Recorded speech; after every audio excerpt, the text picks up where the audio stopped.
লিটন দাস বনাম নুরুল হাসান সোহান, লড়াইটা দেশসেরা কিপার বনাম স্টাইলিশ ব্যাটারের। উইকেটের পেছনে সোহানকে অঘোষিত সম্রাট ভাবা হলেও টিম কম্বিনেশনের মারপ্যাচে কপাল পড়ে তার।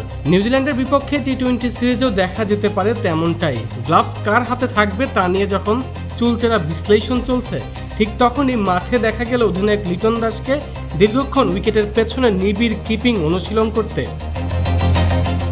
লিটন নিজে কিপিং করলে একাদশে ভারসাম্য মেলাতে সোহানকে হয়তো মাঠের বাইরেই বসতে হতে পারে। কিউই বোলারদের সামনে একজন অতিরিক্ত ব্যাটার বা বোলারের প্রয়োজনে সোহানের বিশেষজ্ঞ ব্যাটার হিসেবে খেলার সুযোগও এখন ফিকে হয়ে আসছে। অধিনায়কের এই কিপিং প্র্যাকটিস কি তবে সরাসরি ইঙ্গিত দিচ্ছে যে সোহানের একাদশে ঢোকার সম্ভাবনা ক্ষীণ? দেশসেরা কিপার হয়েও কি তবে ডাগআউটেই কাটবে সোহানের নিউজিল্যান্ড সিরিজ?